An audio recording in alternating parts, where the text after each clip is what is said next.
After the accident left me in a wheelchair, my own son started whispering in my ear, "That Social Security check is mine. You don't need anything." For 3 years, I lived on scraps of food while he got fat on money I worked my whole life for. Good afternoon, my dear friends. What a joy to chat with you today. I'm Martha Wilson, 78 years young. I was born in Bakersfield, California, but today I live here in Springfield, Missouri, a welcoming town where I found peace after so much turmoil. I'm sitting here on the porch of my simple little house with my spring flowers all in bloom, adding color to the garden my granddaughter Sarah helps me tend to. These days, I spend my time crocheting. It's become both my livelihood and my therapy after everything I've been through. I started making these pieces when I was still confined to my wheelchair, a way to keep my mind and hands busy when it seemed like my world had ended. At first, I just did it to pass the time, but soon neighbors started placing orders, and now I even sell online. Can you believe it? Sarah taught me how this Facebook business works. I even have a little group of loyal customers. My little corner here is simple, but it's mine. I have my herb pots, basil, rosemary, mint, that I use to season food and make teas. Their smell reminds me of the farm where I grew up, of my mother cooking on the wood stove. I also have an old but comfortable armchair where I sit to watch my shows in the evening. And it's in that chair that I'm sitting now, telling you my story. And you, my dear friends watching now, tell me in the comments, what town are you watching from? And what time of day did you find this video? Early morning with your coffee, after lunch, or already in the evening? I always read all the comments, and I'm so happy to know where you're from and when you take time out of your day to listen to this grandma's stories. Let me know, okay? Let's create a chain of kindness. You know, today I'm going to tell a difficult story, but one that needs to be told. A story about how life can change in the blink of an eye and how we can be betrayed by those who should protect us most. I'll talk about a dark time in my life when I was in a wheelchair and my own son. Well, let's take it slow. To understand properly, I need to go back to when I was just a little girl in Bakersfield, running barefoot through the cotton fields, never imagining what life had in store for me. I was born in Bakersfield in 1947, in a simple wooden house with a tin roof, right near the cotton fields. My father, George Wilson, was a cotton picker, a man with calloused hands and a gentle heart. My mother, Eleanor, took care of the house and us, the 5 children. I was the middle child, between 2 older siblings, Robert and Mary, and 2 younger ones, Jane and Thomas. Our house had only 3 rooms, a living room that was also the kitchen, with a wood stove that Mom lit before dawn, and 2 bedrooms where we squeezed in to sleep. The yard was large, with peach trees, apple trees, and a lemon tree that my father planted when I was born. We had chickens, a dog named Spot, and a vegetable garden that provided almost everything we needed to eat. On the living room walls, there was a picture of Jesus and a black and white photograph from my parents' wedding. Our life was simple, but rich in affection. Early rising was the rule in our house. At 5 in the morning, Dad was already up, drinking the strong coffee Mom had ready for him before heading to the fields. We children would get up around 6. Mom prepared cornmeal mush with milk from Mr. Peterson's cow, our neighbor. Then we would clean the house together. Each of us had our task. Mine was to sweep the yard, collect eggs from the chickens, and help hang clothes on the line. Around 8 years old, I started going to school, Oakdale Elementary, which was almost an hour's walk from our house. We went on foot, my siblings and I, along a dusty dirt road that cut through the cotton fields. In rainy weather, we arrived with muddy feet. In dry weather, covered in dust. But we were happy on that path. We played at guessing shapes in the clouds, sang songs we learned from my grandmother Theodora, and made up stories about the people who lived on the farms we passed. At school, my favorite teacher was Mrs. Baker, a lady with gray hair tied in a bun, who had the patience of a saint. She was the one who taught me to read and write, opening the doors to a new world for me. I loved books, even though we had very few at home, just an old Bible and some almanacs that my father brought from town. When I learned to read well, I would read everything aloud to my mother while she cooked or sewed. The games back then were simple. Playing Ring Around the Rosie in the schoolyard, hopscotch drawn with charcoal on the hard-packed earth of our yard, corn-husk dolls with straw hair that my grandmother taught me to make. The boys played ball made from old socks, stuffed with scraps, and flew kites made with bamboo sticks and tissue paper. On weekends, we'd go to the creek that ran near our house. It was narrow, but had clear waters where we caught small fish and bathed on hot summer afternoons. The food was what the land gave us. For breakfast, besides the cornmeal mush, we ate cornbread that Mom baked once a week. For lunch, there was almost always rice, beans, a vegetable from the garden, and, on good days, a small piece of meat or fried egg. Dinner was potato soup with dried meat or leftovers from lunch. During the 4th of July celebrations, which were the most exciting in Bakersfield, Mom made corn pudding, corn on the cob, and cornbread. The whole town gathered in the central square for parades, fireworks, and festivities. It was around this time, when I was about 10, that I began to notice my family was going through hard times. Cotton wasn't bringing in as much money as before, and Dad started to worry.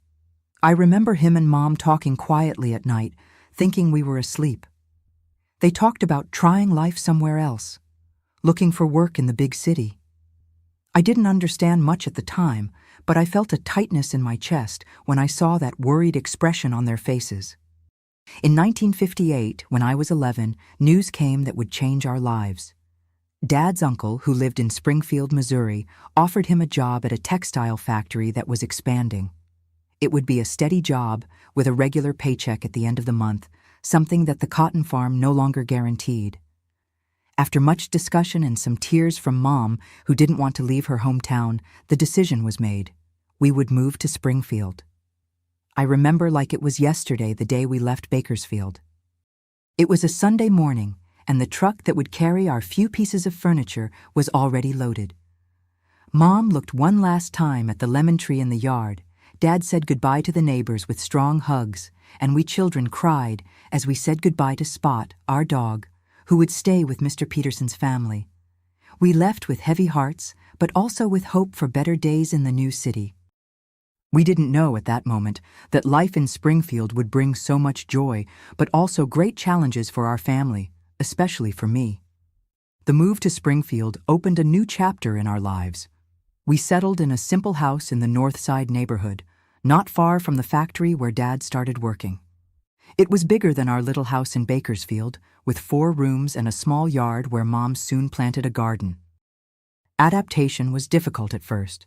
We were the Hicks from California, as some children at the new school called us. But soon we made friends and got used to the way of life in that city, which, unlike Bakersfield, already had more of a big city feel, with its wide streets and busy downtown. The years passed, and life took its course. I finished elementary school, but couldn't continue. I needed to help at home. I started working at 15 as a helper in a clothing store near home. It was there that I met Robert Miller, a tall young man with an easy smile who delivered fabrics to the seamstresses. He was 5 years older than me, son of Irish immigrants who had a small grocery store in town. We dated for 3 years and got married in 1966 when I was 19. Our wedding was simple, at the First Baptist Church in Springfield, with a small party in Robert's parents' backyard. We went to live in a room at the back of their grocery store while we saved money to buy our own place. Robert worked with his father at the store, and I continued at the clothing shop. In 1967, our first son, David, was born. 3 years later, in 1970, our daughter, Linda, came along. The family was complete, and in 1972, we managed to buy a small house of our own in the Woodland Heights neighborhood. Life was peaceful. We worked hard, raised our children, visited my parents on weekends. They still lived in North Side.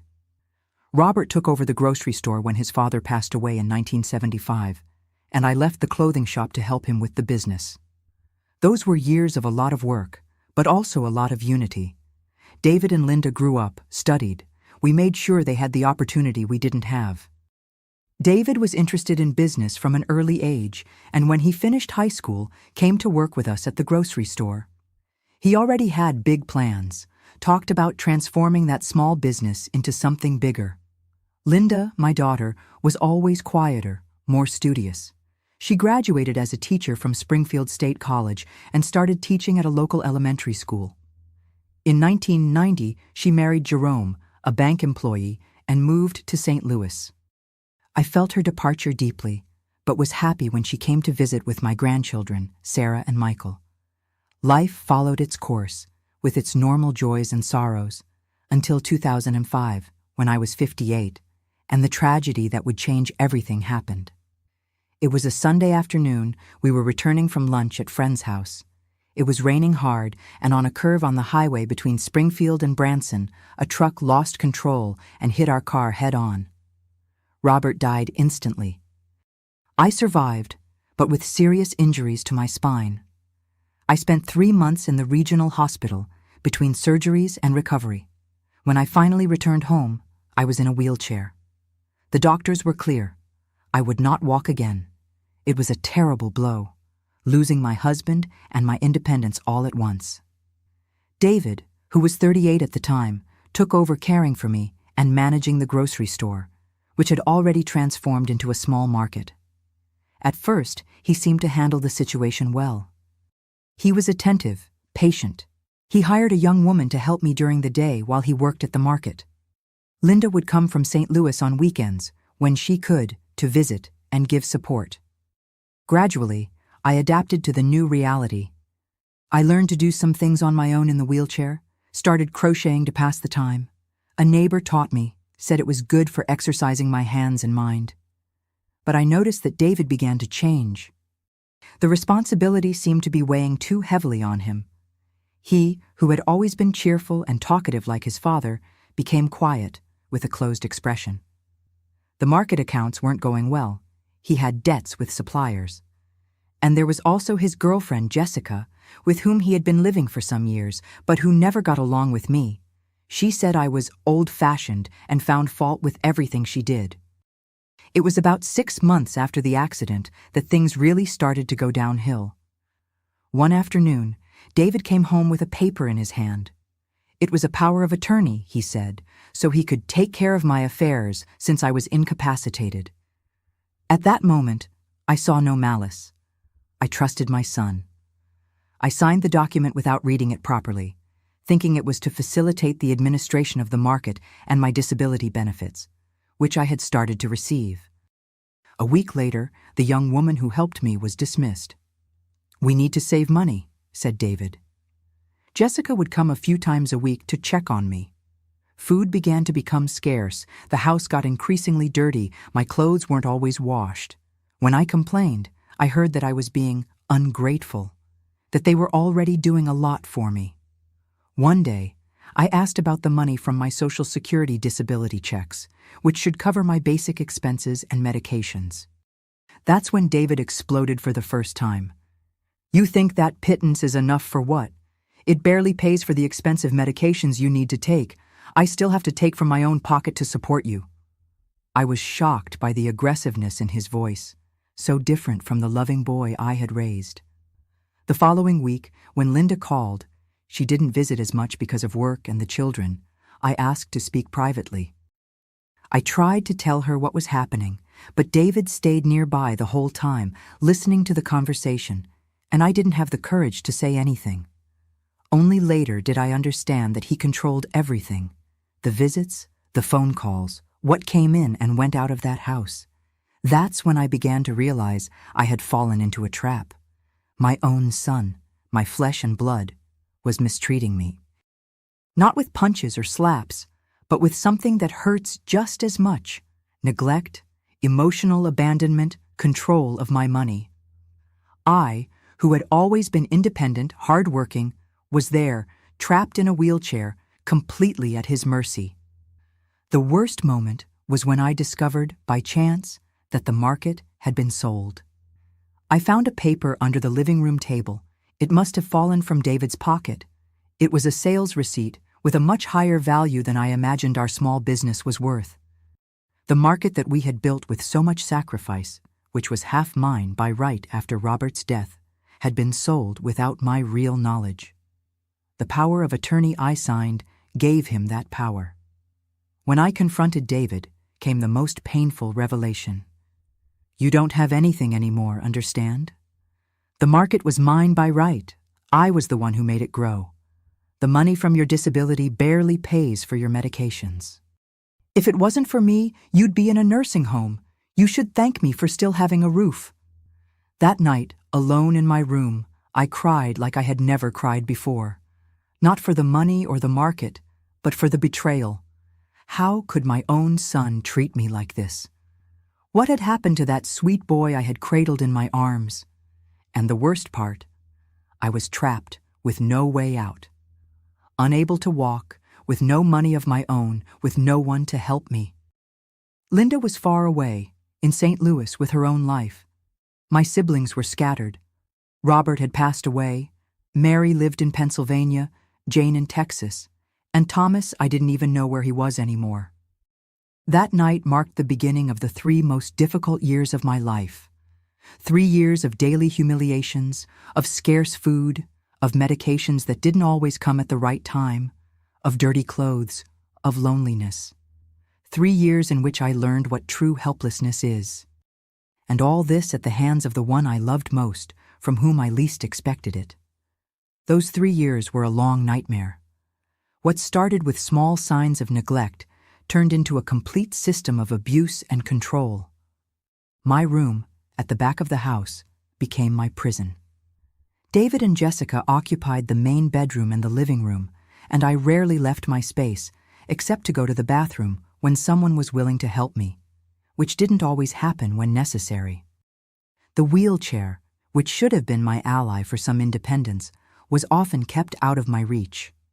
So you don't fall trying to leave on your own, David said with false concern. I knew the truth. It was to keep me trapped, dependent, unable to even go out to the sidewalk in front of the house. Meals became increasingly scarce and of worse quality.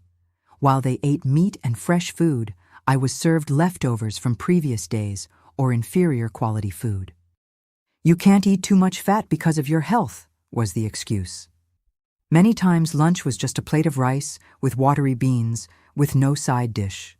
Dinner, frequently, didn't exist at all. It's already late. Tomorrow you'll eat properly, they'd say when I complained of hunger at night.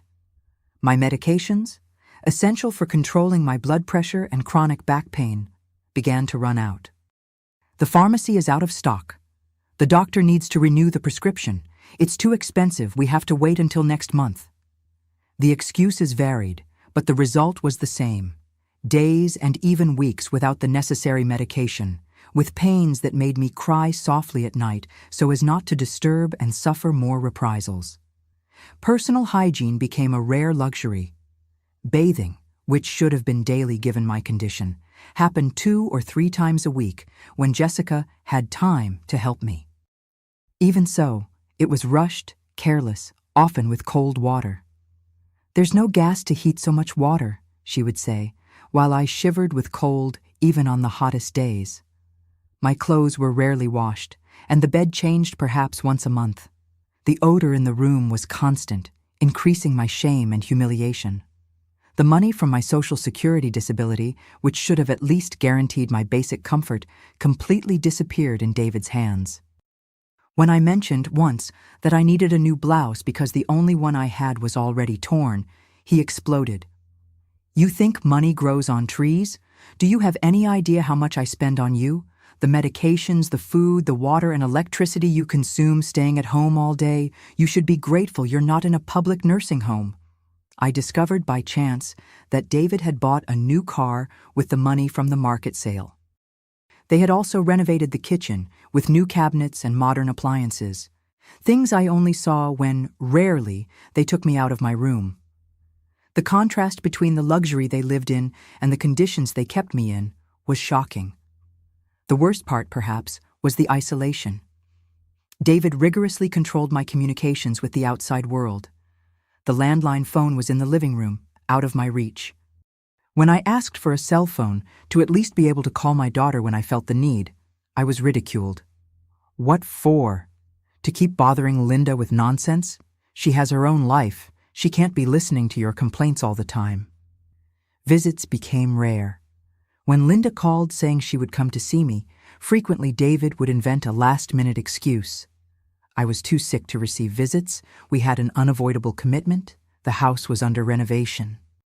Over time, my daughter began to call less and less, perhaps believing that I really didn't want or couldn't see her.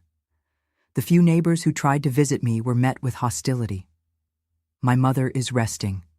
Today is not a good day. Come back another time. Eventually, people gave up. David spread around the neighborhood that I had mental problems after the accident, that I became confused and made things up. Thus, if I managed to talk to someone and report what was happening, I wouldn't be taken seriously. Only one person persisted in trying to see me, Mrs. Harris, a lady of almost 80 who lived 2 houses down. She came almost every week, bringing a small cake or a sweet, and David didn't have the courage to completely bar a lady of that age, respected in the neighborhood. Even so, he or Jessica always stayed in the room during the visits, ensuring that I couldn't tell what was really happening. During one of these visits, when Jessica left for a moment to answer the phone, I managed to whisper to Mrs. Harris, "Help me, please. They're taking my money. They're not feeding me properly." Her expression was one of shock, but before she could respond, Jessica returned. The following week, David said I had a bad flu and couldn't receive anyone. After that, Mrs. Harris couldn't see me anymore. There was always an excuse. The verbal humiliations were constant, especially when David drank, which began to happen frequently. "Look what's left of my mother, a useless person, dead weight," he would say to Jessica, as if I wasn't there or couldn't hear. "I have to carry an old woman on my back who's good for nothing." Jessica usually laughed or added her own insults. And she still complains about the food, as if she deserved better. In 2007, I began to develop bed sores, wounds on the skin caused by lack of movement and the constant moisture of the rarely changed bed sheets. The pain was excruciating, but when I asked to be taken to the doctor, David refused. We don't have money to be running to the doctor for every little thing. Only when the wounds became infected, with a strong odor and discharge, did he take me to the emergency room, fearing that I would die and he would be held responsible. At the hospital, the doctor was horrified by my condition. Malnourished, dehydrated, with infected bed sores and clear signs of neglect. He asked how I was being cared for at home. Before I could answer, David intervened. "Doctor, we do our best, but age takes its toll. And she refuses to eat properly. You know how elderly people are." The doctor seemed suspicious, but didn't insist. He prescribed antibiotics and gave instructions about caring for the wounds. At home, the prescribed treatment was only partially followed. The antibiotics, yes, because David feared that I would get worse and return to the hospital, where they could ask more questions. But the dressings were done carelessly, and the food continued to be precarious. A perverse cycle developed. The weaker I became from poor nutrition, the less I could defend myself or seek help. In 2008, I began to have dark thoughts. Perhaps it would be better to die at once instead of continuing to suffer that slow daily death, made of small and large cruelties. I even saved some pills, thinking of taking them all at once. But something stopped me. Perhaps faith in God, perhaps stubborn hope that someone would notice my situation and help me. The winter of 2008 was particularly difficult. The house was cold, without proper insulation, and my room at the back was the coldest of all. I didn't have enough blankets, just an old and thin comforter. I developed pneumonia that almost took me. This time, when David took me to the hospital, already almost unconscious, I stayed hospitalized for 2 weeks. It was during this hospitalization that I had a small ray of hope. A nurse, Nancy, noticed the signs of prolonged neglect, not just the bed sores, but also the evident malnutrition, the toenails never cut, the tangled hair that hadn't been properly washed for months. When David wasn't around, she asked me directly if I was being well cared for at home. I hesitated. Years of abuse had taught me to fear the consequences of speaking out. What if David found out? What if no one believed me? What if the situation got even worse when I returned home? But Nancy's kind look gave me courage. With a trembling voice, I told a bit of my situation. Not everything, just enough for her to understand that something was very wrong. Nancy promised to seek help, to talk to the hospital's social worker. For a moment, I felt a glimmer of hope. But David, always vigilant, noticed that I was talking too much with the nurse. The next day, he demanded my discharge from the hospital, against medical recommendations, claiming that he would take care of me at home. Back in my domestic prison, the situation worsened. David, suspecting that I had said something, became even more controlling and cruel. If you think anyone will believe a senile old woman over the devoted son who takes care of her, you're very mistaken. Any complaint, and you go straight to a public nursing home, one of those where old people are tied to the bed and full of sores. The threat of the nursing home was his constant trump card. He knew that I feared more than anything being abandoned in an impersonal place, among strangers, far from any possibility of rescue. At least at home, as bad as it was, I still had the small hope that someday my daughter would discover the truth or some neighbor would notice and report it. The year 2009 began as gloomy as the previous one had ended. I no longer had the strength to resist or protest. I accepted the scarce food without complaining, didn't ask for medications anymore when the pains increased, didn't beg for a bath, even when the smell of my own body disgusted me. I had resigned myself to that half-life, that shadow existence. But fate, sometimes, has surprising paths. In March of that year, I received an unexpected visit that would change everything. Linda, my daughter, appeared without warning.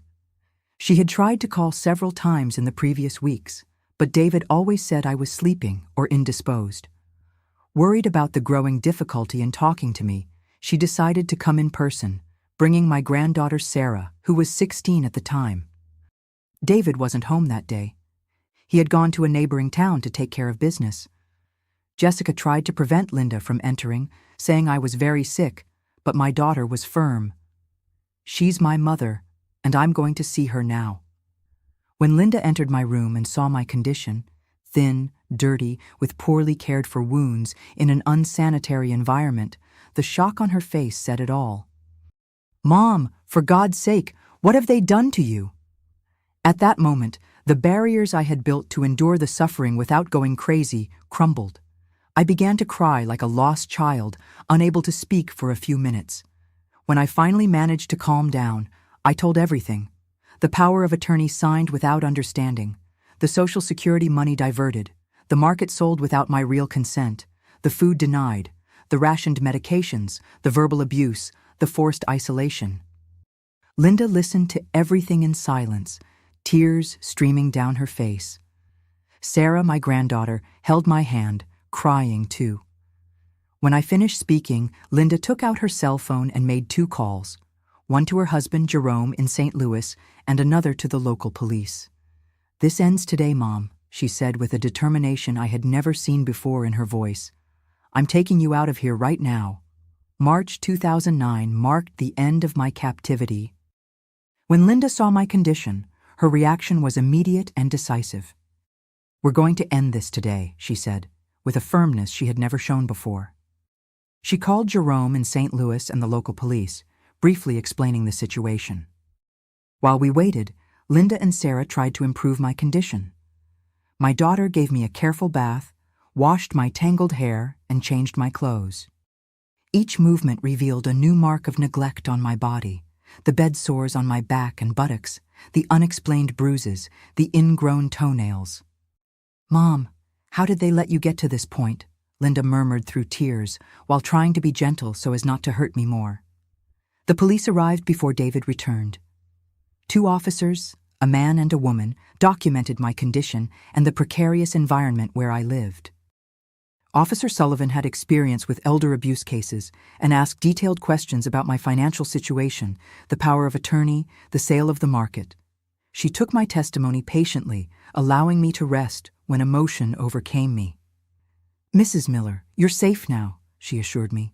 "We'll make sure you receive the necessary care and that those responsible are punished." Her firm voice gave me comfort, but I still feared David's reaction when he discovered what was happening. I didn't have to wait long. David arrived when the police were still at the house. Seeing the patrol cars parked in front, he entered hastily, his expression changing from surprise to anger when he saw the scene in my room. Me clean and changed, Linda by my side, the officers documenting everything. "What's this? What are you doing in my house?" he shouted, trying to take control of the situation. When the officers explained they were investigating allegations of abuse and neglect, he tried his usual strategy. "My mother has mental problems since the accident. She makes things up. Ask any neighbor how well I take care of her." But it was too late for his lies. The evidence was there, visible in my mistreated body, in the unsanitary room, in the refrigerator full of good food that never reached my plate. And more importantly, there were witnesses now. Not just Linda and Sarah, but the officers who documented every detail. While the police took David in for questioning, Linda took me straight to the hospital. Jerome arrived from St. Louis that same night, driving as fast as he could when he learned of the situation. At the hospital, I was admitted immediately. The diagnosis was harsh: severe malnutrition, dehydration, infected bed sores, anemia, pneumonia in its early stages. "A few more months in these conditions, and you might not have survived," the doctor said bluntly. I spent 3 weeks hospitalized, receiving intensive treatment. Linda stayed with me the whole time, sleeping in a chair next to my bed, only leaving to resolve the accumulating legal issues. Jerome returned to St. Louis to take care of the children and work, but came on weekends. Sarah, my dear granddaughter, came after school, bringing drawings to brighten up the hospital room. During this period, a lot happened in the legal field. Linda hired Mr. Edwards, a lawyer specializing in elder rights, who filed actions to annul the power of attorney I had signed under coercion, recover control of my Social Security benefits, and investigate what had happened with the money from the market sale.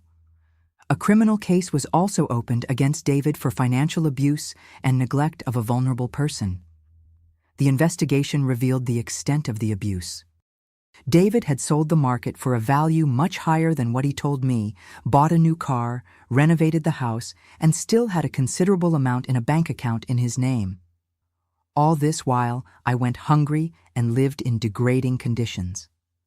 The power of attorney was annulled by the court, and a protective order was issued, preventing David from approaching me. After being discharged from the hospital, I couldn't return to that house of horrors. Linda and Jerome took me to St. Louis to live with them temporarily while we decided what to do. Their apartment wasn't adapted for a wheelchair, but they rearranged the furniture to facilitate my movement. The most important thing was that, for the first time in years, I felt safe and loved.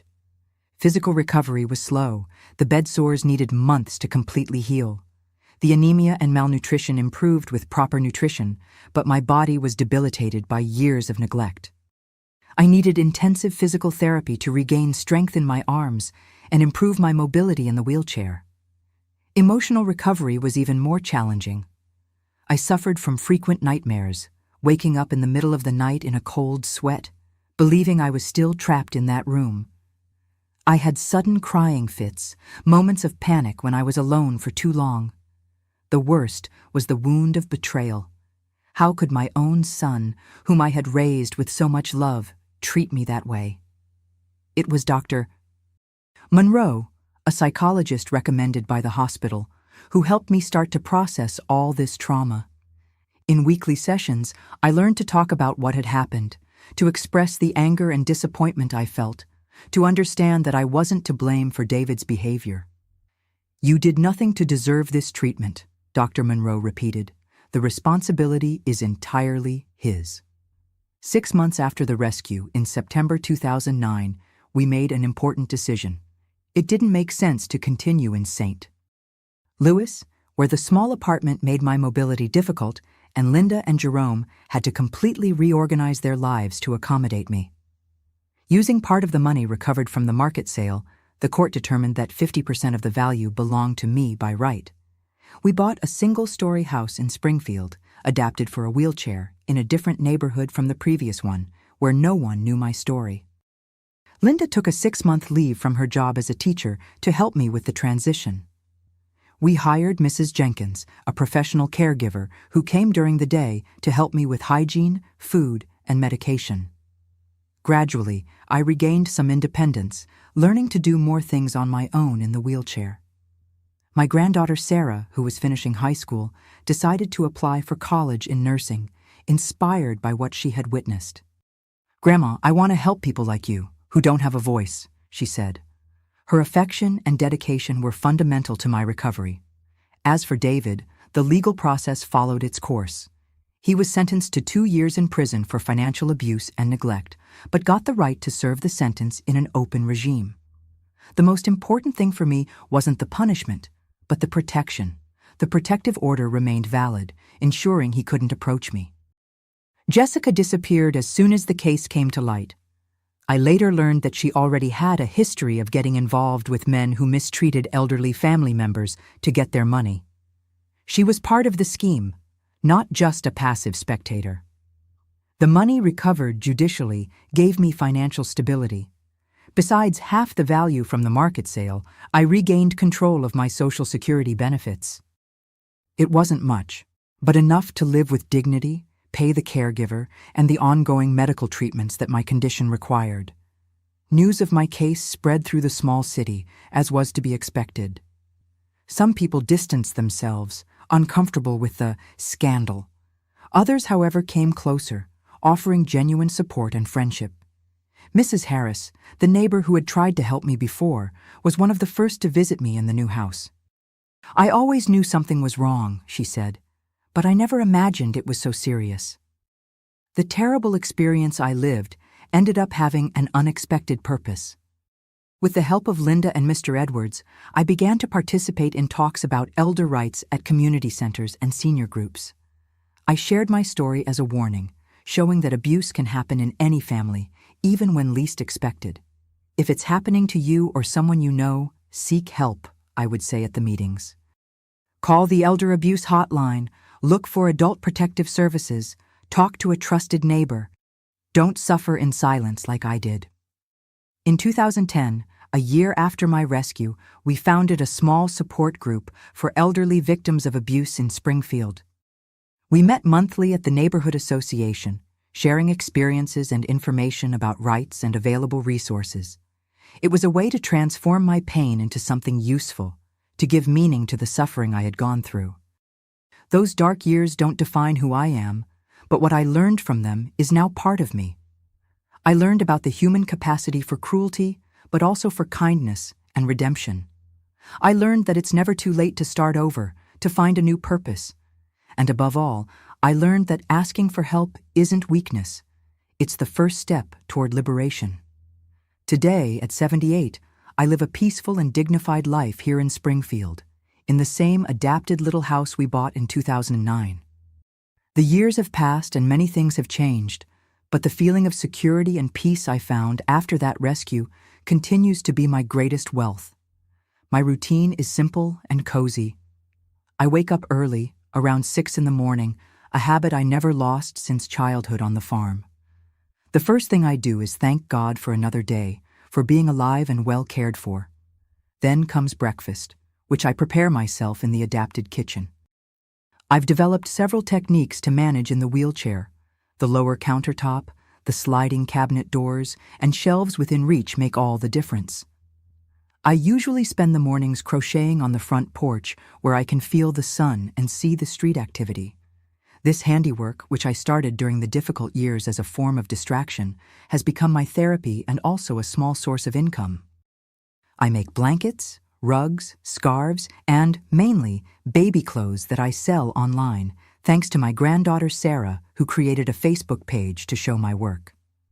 Mrs. Jenkins, my caregiver, still comes 3 times a week to help me with the heavier house cleaning and with the complete bath.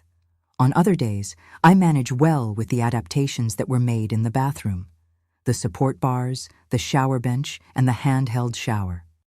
It's a huge victory for me to be able to take care of my personal hygiene after so many years completely dependent on others. Lunch is a special moment of my day. I like to cook simple dishes from my childhood: rice, beans, meat stewed with potatoes, always with fresh herbs from the little garden I keep in adapted pots at the height of my wheelchair. Sometimes, when my hands hurt too much because of arthritis, I buy a meal from Mrs. Wilson's restaurant, here on the corner, who knows my tastes and always takes care with the seasoning. The afternoons are dedicated to different activities, depending on the day. On Mondays and Wednesdays, I go to the Senior Community Center, where I participate in a craft group and lectures on health and rights. It's there that our support group for elderly victims of abuse continues to meet, now with the support of the city. On Tuesdays and Thursdays, I receive a visit from the physical therapist, Maria, who helps me maintain mobility in my arms and prevent the dreaded bed sores. Fridays are special: the day to receive a visit from my granddaughter, Sarah, who is now 32, already a graduated nurse, married and with a 2-year-old son, my great-grandson, Michael. She moved to Springfield after graduating, precisely to be closer to me. Seeing her playing with little Michael on the carpet in my living room fills my heart with a joy I can't describe. It's as if life had come full circle, bringing back the innocence and hope that I once thought I had lost forever. The weekends are quieter. I watch church services on television on Sunday morning. I still don't feel comfortable in crowds, a remnant of the years of forced isolation. In the afternoon, I like to read. My eyesight isn't what it used to be, but with reading glasses I can delight in novels and history books. Reading, which was my refuge in childhood, has once again become a great companion in old age. Linda and Jerome, who still live in St. Louis, come to visit me at least once a month.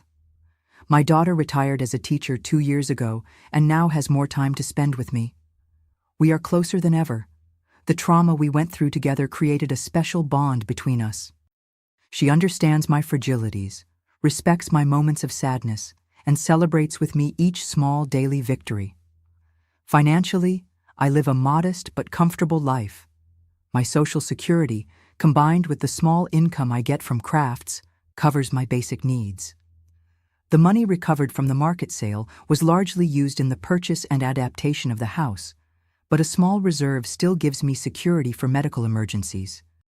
It's not a life of luxury, but after what I went through, having healthy food on the table, clean clothes in the closet, and medications on time is already an immense luxury.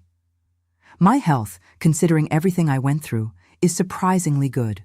The wheelchair continues to be my inseparable companion. The injuries to the spine from the accident were irreversible. I have high blood pressure problems, controlled with medication, and arthritis that makes some movements difficult, especially on cold days. But I consider myself fortunate. Many at my age and with my history of trauma would be in much worse conditions. The relationship with David continues to be an open wound. He served his sentence in an open regime and, from what I heard, moved to a town in Arkansas afterward. He never tried to contact me directly. The protective order and, perhaps, shame keep him away. Sometimes, on the quietest nights, I still find myself thinking about him, wondering where I went wrong, what I could have done differently.